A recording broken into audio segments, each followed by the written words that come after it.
Welcome है आपका Govind sir maths classes में। और एग्ज़ाम पोस्टपोन होने का फ़ायदा भी है और नुकसान भी है। फ़ायदा ये है कि आपको एक्स्ट्रा टाइम मिल गया, आपको प्रैक्टिस करने का एक्स्ट्रा टाइम मिल गया। और नुकसान ये है कि अगर आप इस टाइम को यूटिलाइज नहीं किया तो जो आपने पढ़ा हुआ वो भी आप भूल जाएंगे। तो ये वीडियो जो मैं रिकॉर्ड कर रहा हूँ इसका पर्पस यही है कि अगर आप पढ़ चुके हैं तो आप टच में रहेंगे, अगर आपने नहीं पढ़ा था तो आप पढ़ लेंगे, जो हम लोग को एक्स्ट्रा टाइम मिल गया उसमें। ठीक है, तो ये कॉमन टेंजेंट एक ऐसा टॉपिक है, जो आप नहीं भूल सकते कभी भी अगर आपने इस पे टाइम लगाया है तो। ठीक है, बहुत ही आसान टॉपिक है। इसको करने के लिए बहुत ज़्यादा आपको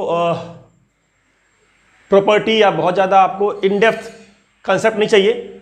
आपको सिर्फ ये पता होना चाहिए कि अगर एक लाइन मान लीजिए मैंने लाइन लिया ये y equal to M X plus C, ठीक है, और कोई भी कर्व है, ये कोई कर्व है, इसको टच करती है, चाहे कर्व पैराबोला हो, चाहे कर्व एलिप्स हो, चाहे कर्व हाइपरबोला हो, तो टच करने का कंडीशन क्या होता है।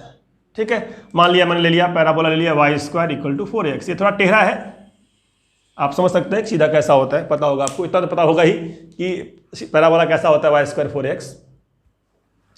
तो मान लीजिए वाई स्क्वायर 4x, चलिए मैं दिखा देता हूँ प्रॉपर तरीके से कि वाई स्क्वायर 4x वाला पैराबोला इस तरीके से मान लिया मैंने, पैराबोला है वाई स्क्वायर 4x। ठीक है, वाई स्क्वायर 4x पैराबोला है और ये मेरा लाइन है Y equal M X plus C. ठीक है, Y square equal to 4ax parabola,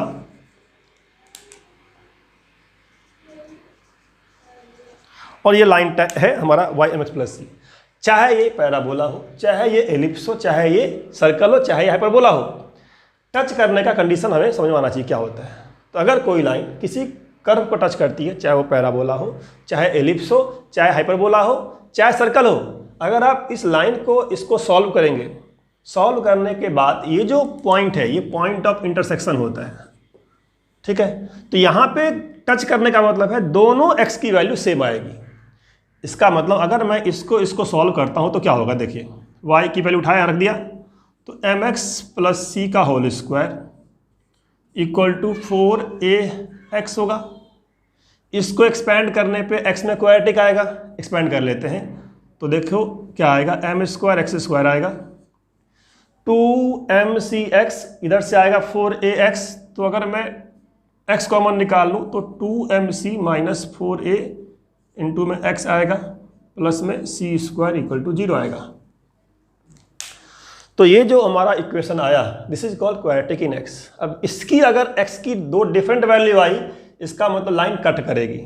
ठीक है, यहीं पे अगर मैं ऐसे दिखाऊं लाइन, ये कटिंग लाइन दिखा दूं इस तरीके से, तो इस लाइन के लिए d हो जाएगा मोर देन 0, इस लाइन के लिए d हो जाएगा इक्वल टू 0, यहाँ दिखता हूँ d इक्वल टू 0,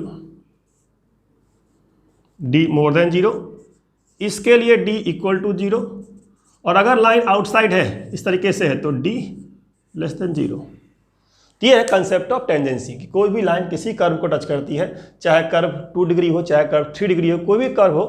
ठीक है, 2 डिग्री में फायदा ये है कि क्वाड्रेटिक बन जाएगा, 3 डिग्री में क्वाड्रेटिक नहीं बनेगा, तो फिर आप प्रॉब्लम में आ जाएंगे। तो हम लोग 2 डिग्री वाली बात करते हैं, कॉनिक सेक्शन में जो भी कर्व हमारे पास है वो 2 डिग्री वाला होता है। ठीक है, तो हमें चाहिए कंडीशनल टेंजेंसी। तो अगर आपका कंडीशनल टेंजेंसी चाहिए आपको तो d करना होगा इक्वल टू 0। तो लिखेंगे फॉर टेंजेंसी क्या होना चाहिए, d इक्वल टू 0, और d इक्वल टू 0 से आपका आ जाएगा कंडीशन। तो ये मैंने इसलिए एक्सप्लेन किया है कि अगर आपका पैराबोला स्टैंडर्ड फॉर्म में ना हो, जनरल फॉर्म में हो, तो आपको यही लगाना पड़ेगा। स्टैंडर्ड फॉर्म के लिए ये लगा करके हम लोग रिजल्ट निकाल लेते हैं, उस रिजल्ट को आपको याद करना है। ठीक है, तो क्या आएगा हमारा रिजल्ट इसमें, d करने पे इसका स्क्वायर b का स्क्वायर, तो इसका स्क्वायर मतलब क्या,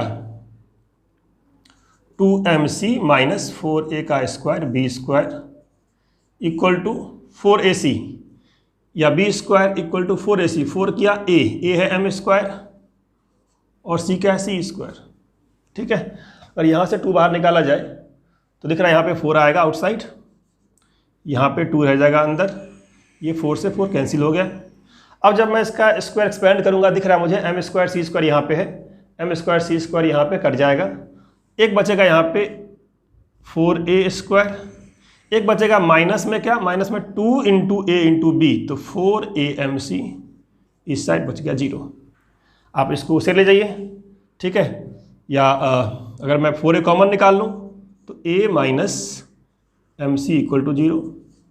पैराबोला है तो a तो 0 होगा नहीं, ये तो 0 होगा नहीं, इसका मतलब ये वाला 0 होगा, ठीक है। So since a not equal to 0 that mean this is 0, और ये 0 होने का मतलब क्या हुआ, this is not 0, so this is 0, तो a माइनस एम सी 0 है। So you can say from here you can say c equal to a by M, this is called condition of tangency. तो ये आपको standard form के लिए याद कर लेना है, इतना हर बार नहीं करना है आपको याद कर लेना है कि c क्या होता है a बाई एम। अब ये टचिंग करने का जो कंसेप्ट है उसमें समझिए क्या आ रहा है, c क्या है, c क्या है, स्लोप इंटरसेप्ट फॉर्म का c, जनरल c नहीं है, अगर लाइन इस फॉर्म में होगा उसका c। a कहाँ से आ रहा है, पैराबोला से, m कहाँ से आ रहा है, m कहाँ से आ रहा है, लाइन से, मतलब लाइन को ज़्यादा मजा आ रहा है टचिंग करने में, ठीक है ना, क्योंकि लाइन का दो पार्ट इन्वॉल्व है, m है और c इन्वॉल्व है, ठीक है, तो लाइन ज़्यादा इंटरेस्ट ले रहा है टचिंग करने में, और पैराबोला का एक ही पैरामीटर है, एक ही चीज़ है जो टच करेगी या कराएगी, ठीक है, तो इसलिए यहाँ पे a आ गया। तो समझ गए आप क्या मतलब है, जो टच का फीलिंग है उसमें लाइन का दो पार्ट क्या क्या आ रहा है, m और c आ रहा है, और पैराबोला में तो पार्ट ही एक है, तो उससे ज़्यादा टच क्या कराएगी वो, ठीक है, तो c equal to a by M, ठीक है ना। तो पॉइंट क्या है कि c equal to a by M आपको याद कर लेना है, c equal to a by M याद कर लेना है अगर पैराबोला स्टैंडर्ड फॉर्म में हुआ तो। अब इसके अलावा किसी और फॉर्म में हुआ तो आपको यही सारा का सारा स्टेप लगाना है। ये हो गया थ्योरी ऑफ टेंजेंसी, ठीक है। अब मैं आपको स्टैंडर्ड रिजल्ट्स, अब पैराबोला के लिए आपने सीख लिया, तो पैराबोला के लिए सीखने के बाद आपको बाकी रिजल्ट्स याद कर लेना है, ठीक है, बाकी रिजल्ट्स याद कर लेना है। तो अब मैं यहाँ पे लिख देता हूँ रिजल्ट्स फटाफट। तो कंसेप्ट आपको समझ में आ गया, कंसेप्ट कब लगाना है ये इंपॉर्टेंट है, जब भी स्टैंडर्ड फॉर्म में नहीं है, जनरल फॉर्म में है या फिर शिफ्टेड फॉर्म में है तो आप कंसेप्ट लगाइए। अगर स्टैंडर्ड फॉर्म में है, स्टैंडर्ड फॉर्म का मतलब क्या हुआ, parabola y square equal to 4ax है, या फिर ellipse x square by A square plus Y square by B square equal to 1 है। तो अगर parabola y square equal to 4ax है, line y equal to mx plus c है, तो ये आपको याद कर लेना है। फॉर्मेट क्या फॉर्मेट है कि c होना चाहिए a बाई एम, ये कंडीशन ऑफ टेंजेंसी है, यहाँ से पता लग जाएगा टच करती नहीं करती है, और अगर टच करती है तो इक्वेशन क्या होगा टेंजेंट का, that is equal to mx plus c की जगह पे रिप्लेस कर देंगे ये वाला वैल्यू a बाई एम, ठीक है। This is called equation of tangent in slope form, ठीक है। तो स्लोप फॉर्म आपको पता होना चाहिए क्या होता है, आपको पता होना चाहिए कि स्टैंडर्ड कंडीशन क्या है टच करने की, कि टच करती है या नहीं करती है, ठीक है। अब इसके आगे आपसे पॉइंट भी पूछा जा सकता है कि पॉइंट क्या है, तो अगर टेंजेंट आ गया, कर्व दिया हुआ, सॉल्व करेंगे पॉइंट आ जाएगा, तो 3 काम एक कंसेप्ट हो जाएगा। कौन सा, चेक कर लेना टेंजेंट है कि नहीं है, अगर टेंजेंट है तो इक्वेशन क्या है, अगर इक्वेशन आ गया तो पॉइंट क्या है, ठीक है। सेकेंड केस, अगर एलिप्स है, ये टेंजेंट है, इक्वेशन वही एम एक्स प्लस सी, बस यहाँ पे क्या हो जाएगा, X square by A square plus Y square by B square equal to 1। इस फॉर्मेट में एलिप्स होना चाहिए। क्या होती कंडीशन इसके लिए, C square equal to A square M square plus B square. तो लाइन का दोनों पैरामीटर आएगा सी और एम, और एलिप्स का भी दोनों पैरामीटर आएगा ए और बी।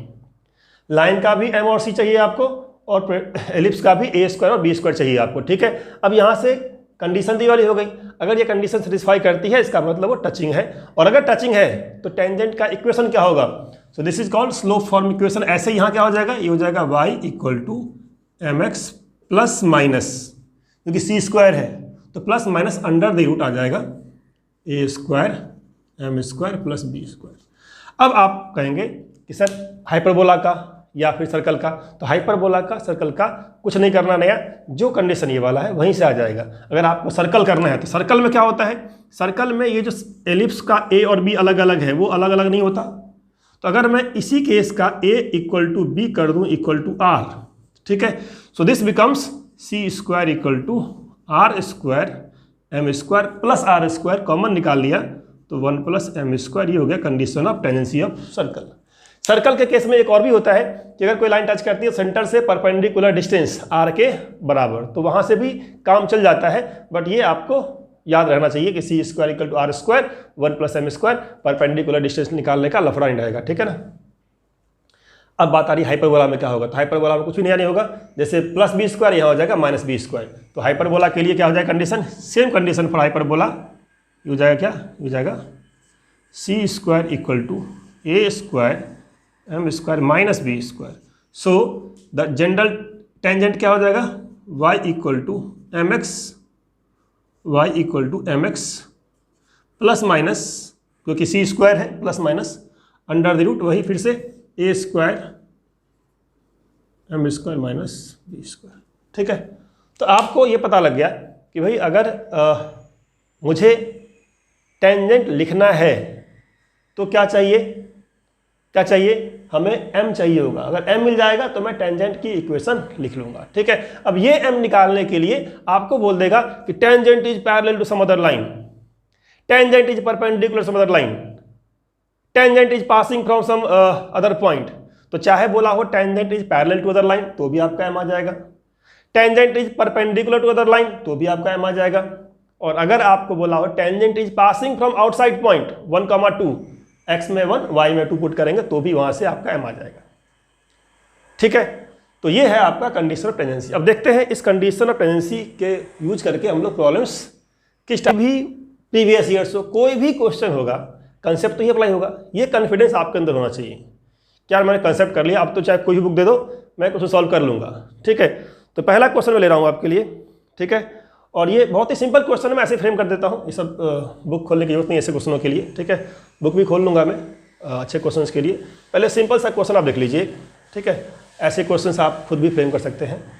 मैंने बोल दिया x - 2y इक्वल टू या प्लस में c equal to 0, it is touching parabola y² equal to -16x, ये बोल दिया। एक लाइन दे दिया, एक पैराबोला दे दिया मैंने। अब लाइन और पैराबोला, पैराबोला का काम क्या है, ए देना, पैराबोला काम क्या है, ए देना। पैराबोला का ए अवेलेबल है टच कराने के लिए, ठीक है ना। तो इसका ए ले लिया 4a, तो 4a अगर ये वाला है तो इसका ए कितना हो गया, ए हो गया -4। आपको क्या निकालना है, आपको c निकालना है इस लाइन का, c find the value of c so that this line is tangent. c निकालना है so that line is tangent, ठीक है।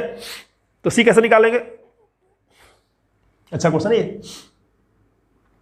90% टाइम आप यहीं से शुरू हो जाते हैं, देखा c है, c लगा के शुरू हो जाते हैं निकालना। c क्या होता है, c जब आप स्लोप इंटरसेप्ट फॉर्म में कन्वर्ट कर देते हैं उसके बाद जो mx के साथ होता है उसे कहते हैं c। अभी ये कन्वर्ट नहीं हुआ है, इसे कहते हैं जनरल इक्वेशन ऑफ लाइन। तो जनरल इक्वेशन को पहले आपको कन्वर्ट करना है। तो ऐसे ऐसे क्वेश्चंस पूछे जाते हैं एग्जाम्स के अंदर, जहाँ पे अगर आपने जल्दबाजी की तो आपका आंसर सीधा गलत होगा, ठीक है। तो क्या करेंगे, पहले इसको सेट कर लेते हैं। क्या हो जाएगी जगह हमारा x plus c equal to 2y, so y equal to 1/2x plus c/2। Now this is your m, ये आपका m हो गया, ये आपका c हो गया। तो इतनी सी सावधानी रखिएगा तो आपका आंसर सही आ जाएगा। अदरवाइज आपको आता सब कुछ होगा, फिर भी आप आंसर रॉन्ग निकाल के आ जाएंगे, ठीक है। पुट करिए। अब कंडीशन क्या था कि अगर पैराबोला है और लाइन है तो condition is c equal to a/m, c equal to a/m। अब c इक्वल टू a/m में c क्या है, c की जगह पे c/2 है, c/2 है। तो c/2 इक्वल टू a कितना है, -4 है, -4, m कितना है 1/2 है, ठीक है। c इक्वल टू क्या, ये -8, ये 2 गया -16। इस तरीके से हम लोग आराम से a की वैल्यू निकाल सकते हैं, c की वैल्यू निकाल सकते हैं। अब अगर आपको ये याद नहीं रहा कि c इक्वल टू a/m होता है तो आपको इतना तो याद होगा ही कि भाई मैं y यहाँ से निकालूंगा, y निकाल के जो मेरा y आया है इसको मैं यहाँ पुट कर दूंगा, वहाँ से मेरा d 0 करने पे आंसर आ जाएगा। मैं वो भी दिखा देता हूँ करके आपको, ठीक है। वो भी देखिए क्या कहते हैं। मान लीजिए मैं भूल गया c/m होता है, या अगर स्टैंडर्ड ना देकर के शिफ्टेड कर दिया यहाँ पे, ठीक है, यहाँ पे x लिखा हुआ x-1 कर दिया तो डिफिकल्टी हो सकती है, या y² 4ax ना देकर के x² 4ay कर दिया तो प्रॉब्लम हो सकती है, ठीक है। तो आप को ये आना चाहिए कि अगर मैं इसको यहाँ पे पुट करके डी करूँगा 0 तो भी आंसर सेम आना चाहिए। चेक कर लेते हैं। अगर मैं यहाँ पुट करता हूँ क्या आएगा, x/2 प्लस c/2 का square that is y² plus 16x equal to 0। 2 यहाँ भी है, 2 यहाँ भी है, 2 का बाहर निकालेंगे तो क्या हो जाएगा x प्लस सी, यहाँ जाएगा 1/4। ये 4 है, इधर जाएगा तो x प्लस सी का whole square plus 16 into 4 64x equal to 0। अगर मैं इसको एक्सपेंड कर दूँ तो आएगा x² आएगा, प्लस में 2cx आएगा, प्लस में क्या आएगा c² आएगा और 64x है, 64x plus c² equal to 0। x यहाँ भी कॉमन निकाल लूँ तो क्या हो जाएगा, अगर कॉमन निकाल लूँ x तो 2c प्लस 64। अब देखिए टाइम लग रहा है ना, यहाँ पे इतना करने टाइम लगा। अब यहाँ के बाद हम लोग करेंगे d इक्वल टू 0, ठीक है। तो d मतलब इसका स्क्वायर b² माइनस 4ac तो b² इसका स्क्वायर तो 2c प्लस 64 का स्क्वायर, 2c प्लस 64 का whole square b² equal to 4ac। 4 into a क्या है हमारा, इसका a है 1 तो 1 आएगा c², 4c²। इसमें 2 है, यहाँ 64। अगर मैं 2 बाहर निकाल लूँ तो ये हो जाएगा 1, ये हो जाएगा 32। तो c प्लस 32 का स्क्वायर, यहाँ 4 आएगा, ये 4 से कट जाएगा, ठीक है। एक्सपेंड करेंगे c² कट जाएगा, यहाँ आएगा 64c तो 64c इक्वल टू क्या हो जाएगा, 64c प्लस 32 का स्क्वायर इक्वल टू 0, ठीक है। 32 का स्क्वायर 64 से 0 है। अगर मैं यहाँ से c निकालूंगा तो c की वैल्यू क्या आएगी, minus of 32 into 32 divide by 64। 32 2 जा 64, 2 16 जा 32 माइनस 16 फाइनली आ गया। तो आंसर वही आया जो यहाँ पे आया था, लेकिन प्रोसेस लेंदी हुआ, मिस्टेक्स होने के चांसेज भी हैं। तो यही आपको सीखना है कि अगर स्टैंडर्ड फॉर्म में है तो स्टैंडर्ड फॉर्म लगा करके फटाफट 2 मिनट में आंसर निकाल लेना है, ना कि ये रिसर्च करना है वहाँ पे, ठीक है ना। एंट्रेंस एग्जाम में क्या होता है, आपको आंसर को जल्दी से जल्दी निकालना है, आपको मेथड कितना अच्छा आता है दैट इज नॉट इम्पोर्टेंट। अब आते हैं मुद्दे पे ये कि जो आपका इक्वेशन है वो स्टैंडर्ड फॉर्म में नहीं दिया होगा। आजकल जो पैटर्न हो गया है उसमें क्या होता है, उसमें इक्वेशन डाल देते हैं शिफ्टेड फॉर्म में। अब शिफ्टेड फॉर्म में देखिए, यहाँ पे स्टैंडर्ड फॉर्म था, स्टैंडर्ड फॉर्म में ही y को पुट करने पे क्वाड्रेटिक बन रहा था, वो टाइम ले रहा था। तो अगर आप शिफ्टेड फॉर्म में लगाएंगे तो और कॉम्प्लिकेट होगा, ठीक है। तो एक क्वेश्चन मैं ले रहा हूँ, ये सिंगेज बुक का क्वेश्चन है, ठीक है। कोई बुक हो, हर जगह मिल जाता है क्वेश्चन, तो कहीं से भी आप सॉल्व करिए। ये शिफ्टेड फॉर्म का क्वेश्चन है जो मैं ले रहा हूँ यहाँ पे, ठीक है। तो बट मैं इसको करूँगा रिजल्ट से, ठीक है, रिजल्ट से। आप बेसिक तब लगाइए जब शिफ्टेड फॉर्म भी ना हो, जब बिल्कुल ही जनरल इक्वेशन डाल दिया पैराबोला का। अगर जनरल डाल दिया तब तो आपको फंडामेंटली लगाना पड़ेगा, ठीक है, जो डालते नहीं है कभी भी जेईई मेन में। क्या क्वेश्चन है, y equal to 2x minus 3 और पैराबोला है y² equal to 4a x minus 3 नहीं है, 1/3 है, चीज़ों को कॉम्प्लिकेट करने के लिए बस, ठीक है। बोला है line is tangent to parabola, ये टेंजेंट है इसके ऊपर, टचिंग है ये। ए की वैल्यू क्या होगी, a equal to what, l is tangent to p. Line क्या है, पैराबोला पे टेंजेंट है, ये निकालना है। डेफिनेट सी बात आप निकाल लेंगे, मैं आपको ऑप्शन दे देता हूं, अब ट्राई कर लीजिए, ठीक है, और फिर मैच करेंगे आंसर सही है नहीं है। आंसर क्या दिया है, ए का 22/3, एक चॉइस ये दिया हुआ है। सेकेंड चॉइस है -1, थर्ड चॉइस है 14/3 और फोर्थ चॉइस है -14/3। आप जिस मेथड से करना चाहें सॉल्व करिए, ठीक है। मैं ये कहूँगा कि आपको रिजल्ट्स जल्दी से जल्दी लगाना आना चाहिए। अब यहाँ पे रिजल्ट कैसे लगाएंगे, ये 4ax नहीं है, x माइनस 1/3 कर दिया। तो अगर इसको मॉडिफाई कर दिया तो आप लाइन को भी मॉडिफाई कर लीजिए, लाइन को भी इसी फॉर्मेट में ले जाइए, ठीक है। मान लिया मैंने इसको कर दिया y² equal to 4a capital X, assume कर लिया, तो मुझे इस लाइन को भी mx प्लस c में x होना चाहिए कैपिटल X। तो अगर मैं इसको लिखता हूँ इस फॉर्म में y इक्वल टू 2, एक्स की जगह पे x माइनस 1/3, माइनस में 3 है ये वाला, तो मैंने एक्स्ट्रा क्या किया, मैंने एक्स्ट्रा किया -2/3, है ना, -2/3। तो इस -2/3 को यहाँ पे जोड़ देते हैं, +2/3 कर दिया, तो बात तो वही रह गई। फायदा क्या हुआ कि now line is in terms of m capital X plus में c, -9 + 2, तो -9 + 2 क्या हो जाएगा, -7/3। तो ये लाइन हमारा mx + c के फॉर्म में आ गया, mx + c के फॉर्म में आ गया। m तो 2 ही है, c बदल गया, c क्या था देखिए, -3 था जो बदल गया, तो ये एक्चुअल c होगा अगर आपने इसको इस फॉर्म में लिखा है तो। अब बिल्कुल नहीं, अब सिंपल है, c = a/m लगा दीजिए। c क्या है, c होगा -7/3, दैट इज c, तो c इज -7/3, a/m, a क्या है, 4a था, तो 4a का मतलब a तो a ही रह गया, ठीक है, a। m क्या है, m भी वही है 2, यहाँ भी m 2 ही है, देखिए 2 ही है, 2, क्या आंसर आ गया, -14/3, -14/3 हम लोग का आंसर आएगा, ठीक है। तो कितनी आसानी से आंसर आ गया।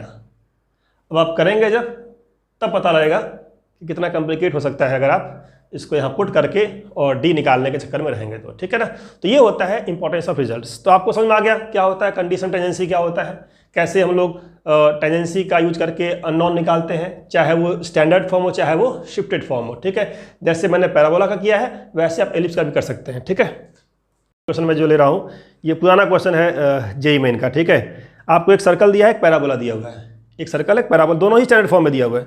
सर्कल क्या है, circle is 2x² + 2y² equal to है 5, ठीक है। और पैराबोला है y² इक्वल टू कितना, y² इक्वल टू है 4√5x, ठीक है। एक सर्कल दे दिया, एक पैराबोला ले लिया, आपको सिर्फ रिजल्ट लगाना है। आप एक बार ट्राई करिए सो दैट आप आंसर को जब मैच करेंगे तो आपको कॉन्फिडेंस आ जाएगा, यार मैंने सीख लिया है, ठीक है ना। ये कॉन्फिडेंस आना चाहिए अगर आप वीडियो देखते हैं तो, कि मैंने देखा, मैंने आधा घंटा रिवाइज किया और रिवाइज करके मैंने इस टॉपिक को पक्का कर लिया, ठीक है। वही पर्पस ही है इस रिवीजन वीडियो का कि आप आधे घंटे करके 1 घंटे करके अपना रिवीजन कंटिन्यूस रखिए, ठीक है। अब ये पैराबोला दिया, पैराबोला भी स्टैंडर्ड, सर्कल भी स्टैंडर्ड, टेंजेंट लिखना है आपको, कॉमन टेंजेंट। तो अगर मैं इस पे पूछूं टेंजेंट क्या होगा तो इस पे लिखना आसान है, y = mx + a/m। ये क्या है इसका, कितना है, ये हो गया √5/m, बस आपको m चाहिए। अब ये m निकालने के लिए आपको यूज करना, हेल्प लेना किसका, सर्कल का। सर्कल क्या दिया हुआ है, x² + y² इक्वल टू 5/2, बिल्कुल जो फॉर्म हम लोग चाहते हैं उसी फॉर्म में दिया हुआ है, स्टैंडर्ड फॉर्म में। तो आपको सेंटर से परपेंडिकुलर डिस्टेंस के चक्कर जाना नहीं है, आपको क्या याद करना है, c² = r² ब्रैकेट में 1 + m²। क्या था कंडीशन, सर्कल को कोई लाइन टच करती है तो ये लाइन का c हो गया, ये सर्कल का r² हो गया, r² हो गया। कंडीशन क्या थी, c² = r² ब्रैकेट में 1 + m²। बस ये आपको लगा देना है। mc कहाँ से आएगा, लाइन से आएगा, r कहाँ से आएगा, सर्कल से आएगा, ठीक है। तो c² मीन्स इसका स्क्वायर, यहाँ पे क्या कॉम्प्लिकेशन आ जाता है कई बार कि m में डिग्री 4 आ जाता है, ठीक है। 5/2 हो गया, 1 + m² हो गया, ये कॉम्प्लिकेशन सो आपको डील करना आना चाहिए कि m में यहाँ पे डिग्री 4 हो गया। तो कई बार बोल देंगे कि the slope of common tangent satisfies this equation, ठीक है। यहाँ भी वही दिया है कि slope of common tangent satisfies this equation, ठीक है। तो अगर मैं यहाँ से देखूँ m में इक्वेशन क्या आएगा, तो 5 से 5 चला गया, ये जगह m4 प्लस में m², ये 2 इधर आएगा तो -2 = 0। तो finally this is my equation, ठीक है, जो कॉमन टेंजेंट का स्लोप सेटिस्फाई कर रहा है। अब ये जो इक्वेशन है डिग्री 4 है, अगर मैं यहाँ से बोलूँ आपको मुझे स्लोप चाहिए तो ये निकालना बड़ा काम नहीं, ये आप आसानी से निकाल लेंगे, ठीक है। ऐसे क्वेश्चंस का स्लोप स्टूडेंट्स बिना सॉल्व के भी निकाल लेते हैं हिडन ट्रायल से। देखिए -2 यहाँ पे है, m² है, m4 है, m² है, m4 है, -2 दिख रहा है यहाँ पे कि m की वैल्यू लेंगे +-1 तो वैल्यू आ जाएगी, ठीक है। लेकिन हम लोग स्टेप से कर लेते हैं। मान लीजिए इसको फैक्टराइज करना होगा, तो फैक्टराइज कैसे होगा, ये ये होगा एम स्क्वायर प्लस में 2 इंटू एम स्क्वायर होगा माइनस में 1 इक्वल टू 0। अब यहाँ से तो एम स्क्वायर प्लस 2 0 का भी होगा नहीं, क्योंकि स्क्वायर है ये, प्लस में 2 है, ये 0 होगा, और ये 0 का मतलब हो गया M equal to plus minus 1। अब आपको इसकी ज्योमेट्री भी समझ में आनी चाहिए, सिर्फ आंसर निकालना इंपॉर्टेंट देखना है आपको कोऑर्डिनेट ज्योमेट्री के अंदर कि ये जो दो टेंजेंट है किस टाइप का टेंजेंट है जो पैराबोला को सर्कल को टच करती है, ये आपको विजुलाइज कराना चाहिए, क्योंकि फर्दर क्वेश्चन इस पर क्रिएट हो सकता है। ठीक है, तो क्या आपको देखना है, ये आपका हो गया सर्कल जिसका सेंटर कहाँ पे है, ओरिजिन पे है, ये हो गया पैराबोला। क्लियरली दिख रहा है कि जो टेंजेंट होंगी दो होंगी। ठीक है, एक टेंजेंट ये वाली, एक टेंजेंट ये वाली ऊपर की तरफ, एक टेंजेंट कहाँ की तरफ, नीचे की तरफ। अब इस पे फर्दर क्वेश्चन क्रिएट हो सकता है कि भाई ये टेंजेंट जहाँ टच करती है बताओ पॉइंट क्या होगा, ये पॉइंट क्या होगा। तो टेंजेंट अगर आपका आ गया, आपका एम आ गया, तो एम आने का मतलब यहाँ पुट कर देंगे एम आप, तो आपको टेंजेंट का इक्वेशन मिल जाएगा। यहाँ से क्या मिल जाएगा, y इक्वल टू एम लिया 1 तो x प्लस √5, और m लिया -1 तो क्या आ जाएगा, y equal to -x minus √5। दिख रहा है दो टेंजेंट, एक टेंजेंट क्या हो गया y equal to x plus √5 ये वाला, और y equal to -x minus √5 ये वाला। ठीक है, अब फर्दर क्वेश्चन क्रिएट हो सकता है कि भाई ये टेंजेंट जिस पॉइंट पे टच करती है बताओ पॉइंट क्या है। तो इस लाइन को सॉल्व कीजिए पैराबोला से, पॉइंट आ जाएगा, सॉल्व कीजिए पॉइंट आ जाएगा। जो पॉइंट ये आएगा उसी का नीचे आएगा, क्योंकि सर्कल और पैराबोला सिमेट्रिक होता है, जैसा पैटर्न ऊपर वैसा ही नीचे। तो अगर ये पॉइंट निकाल लिया तो ये तो अपने आप ही आ जाएगा। आपसे पूछ सकता है बताओ भाई ये जो टेंजेंट्स है कहाँ पे कट कर रही है, ये पॉइंट बताओ जहाँ पे पीछे जाके कट करेंगी, पीछे जाके यहाँ पे कट करेंगी, बताओ पॉइंट क्या होगा। तो ये पॉइंट आप निकाल देंगे कैसे, इन दोनों को सॉल्व करके पॉइंट निकाल लेंगे। जहाँ पे कट कर रही है बताओ वहाँ से एंगल क्या होगा, जहाँ पे कट कर गई वो पॉइंट, ये पॉइंट, इस PAB का एरिया क्या होगा। तो एक क्वेश्चन में बहुत सारे क्वेश्चन फ्रेम हो जाते हैं इस तरीके से। तो जब भी आप रिवाइज करते हैं आप इस तरीके से रिवाइज करिए कि एक क्वेश्चन के साथ बहुत सारी चीज़ें कनेक्ट हो और आप सारी चीज़ों को एक साथ ही समझ जाएं। क्या क्या बोला मैंने, अगर आपका टेंजेंट का एक क्वेश्चन आ गया तो सॉल्व करने पे ये पॉइंट आ जाएगा, जो पॉइंट यहाँ होगा उसी की कॉपी यहाँ होगी। ये टेंजेंट आ गया, ये टेंजेंट आ गया, दोनों को सॉल्व कर लेंगे तो ये पॉइंट आ जाएगा जहाँ पे कट कर रही है। अगर ये पॉइंट आ गया ये एंगल भी आ जाएगा, क्योंकि इसका स्लोप पता है आपको, इसका स्लोप पता है आपको। अगर ये पॉइंट आ गया, ये पॉइंट आ गया, ये पॉइंट आ गया, इस ट्रायंगल का एरिया भी निकाल लेंगे आप। ठीक है, तो इस तरीके से बहुत सारे क्वेश्चंस फ्रेम हो जाते हैं इस टॉपिक में। चलिए कॉमन टेंजेंट का एक क्वेश्चन में और कराता हूं। 9x square minus 16y square equal to 144। ठीक है, और सर्कल दिया हुआ है x square plus y square equal to 9। दोनों ही स्टैंडर्ड फॉर्म में है, दोनों ही स्टैंडर्ड फॉर्म में है, कोई दिक्कत वाली बात ही नहीं है। किसी एक पे टेंजेंट लिख दीजिए पहले, जिस पे लिखना आसान हो। सर्कल वाला है x स्क्वायर y स्क्वायर 9 है, ठीक है, हाइपरबोला वाला है, ठीक है, किसी को लिख दीजिए। अगर मैं इस पे लिखूँ तो इस पे क्या होगा, tangent y equal to mx plus minus c square होता है r square 1 plus m square, c हो जाएगा plus minus r under the root 1 plus m square. बस आपको यहाँ से r चाहिए, सर्कल वाला सिर्फ r देगा, r पुट कर दीजिए यहाँ पे 3, तो यहाँ 3 आ गया, क्योंकि सर्कल का एक ही चीज़ है जो यहाँ पे आएगा वो आ जाएगा r। ठीक है, और m आपको निकालना है। अब इस m को निकालने के लिए क्या है कि ये जो टेंजेंट है ये इसको भी टच करती है। हाइपरबोला को पहले फॉर्म में ले आते हैं, x स्क्वायर बाई क्या हो जाएगा, ये नीचे आएगा 16, y स्क्वायर बाई ये नीचे आएगा 9 इक्वल टू 1। कहाँ पे मुश्किल है, कुछ ही मुश्किल नहीं है, सिर्फ आपको रिजल्ट याद होना चाहिए। तो मैंने एलिप्स पहले लिखा टेंजेंट सर्कल पे, तो लिखना आसान था, जिस पे भी आसान लगे उसको लिख दीजिए पहले, उसके बाद सेकंड पे लगा दीजिए कंडीशनल एजेंसी। अगर सेकंड वाला स्टैंडर्ड ना हो तो इसको पुट करके डी कर दीजिए 0। ठीक है, वो भी कराऊंगा इसके बाद एक क्वेश्चन। तो ये जब पुट करेंगे यहाँ पे तो क्या आएगा, c ये वाला हो गया, ये हो गया c, ये हो गया a स्क्वायर, ये हो गया b स्क्वायर। तो c स्क्वायर इक्वल टू क्या था, a स्क्वायर था, m स्क्वायर था, और हाइपरबोला के लिए होता है minus b square, a square m square minus b square.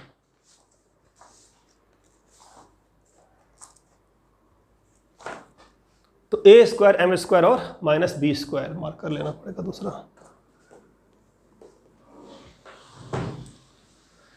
चलिए दूसरा मार्कर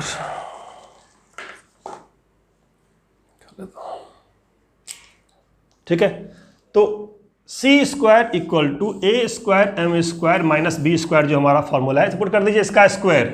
नोटिस कीजिए बार बार क्या आ रहा है, बार बार ये एम में आ रहा है डिग्री 4, और एम में डिग्री 4 आने का मतलब होता है 4 पॉसिबल टेंजेंट होना। पिछले केस में नहीं हुआ था, इन केस ऑफ सर्कल और पैराबोला नहीं हुआ था, क्योंकि एक एम स्क्वायर की वैल्यू निगेटिव थी। लेकिन अगर एम का डिग्री 4 है तो पॉसिबिलिटी 4 है, हो सकता है चारों के चारों टेंजेंट हो जाए। देखते हैं इस केस में क्या हो सकता है। इसका स्क्वायर किया 9, 1 प्लस एम स्क्वायर आया इक्वल टू ए स्क्वायर कितना है 16, M square minus B square कितना है 9, 9 M square 16 M square, 9 M square 16 M square अगर हम एक तरफ करेंगे तो 7 एम स्क्वायर माइनस 9 है प्लस 9 है, ये इधर आ गया तो 18 हो गया। ठीक है, अगर मैं यहाँ से m निकाल लूँ तो m क्या आ जाएगा, प्लस माइनस 18/7 स्क्वायर रूट, 18 का स्क्वायर रूट कितना हो गया 3√2/7। m की दो वैल्यू आई। अब m की दो वैल्यू अगर मैं यहाँ पुट करता हूँ, मान लीजिए मैं लेता हूँ m इक्वल टू प्लस, तो प्लस में यहाँ पे लूँगा तो एक टेंजेंट क्या आएगा, यहाँ से टेंजेंट आएगा y इक्वल टू प्लस लिया मान लीजिए तो 3√2/7 इंटू में x plus minus 3 time under the root 1 plus M square, जो भी है एम स्क्वायर कितना आएगा, एम स्क्वायर क्या है 18/7, तो 1 प्लस 18/7। अब देखिए क्या हो रहा है, इस m के लिए प्लस माइनस करेंगे दो वैल्यू आएगी, इस m के लिए दो वैल्यू यहाँ पे आ रही है। ठीक है, ये दो वैल्यूज हैं, ये ऐसी दो वैल्यू हैं जिसका स्लोप सेम है, स्लोप सेम है, इंटरसेप्ट अलग अलग है। ऐसे ही जब मैं लूँगा y इक्वल टू माइनस में 3√2/7x तो भी आएगा प्लस माइनस आएगा। अब देखिए ये जो 4 आंसर आ रहा है वो 4 आंसर एक्चुअली में कैसे आ रहा है। अगर मैं देखूँ एलिप्स हाइपरबोला को सर्कल को, तो ये मेरा सर्कल है जिसका सेंटर 0 0 रेडियस 3 है, और ये हम लोग का हाइपरबोला है जिसका ये 4 है, और ये 4,0 से जा रही है ना, 4,0 जा रही है क्योंकि यहाँ पे 16 है, 4 इसका 9 है, इसका मतलब इसका रेडियस 3 है।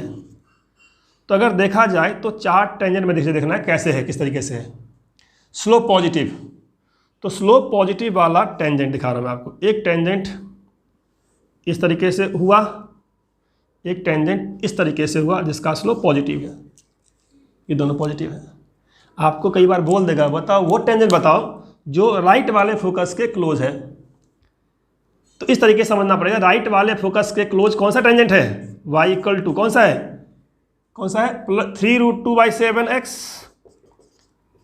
और माइनस में इसका इंटरसेप्ट निगेटिव है, माइनस में 3 और जो भी कितना आएगा 18 और 7 25 25 5/√7 15 आ जाएगा, 15/√7 आ जाएगा।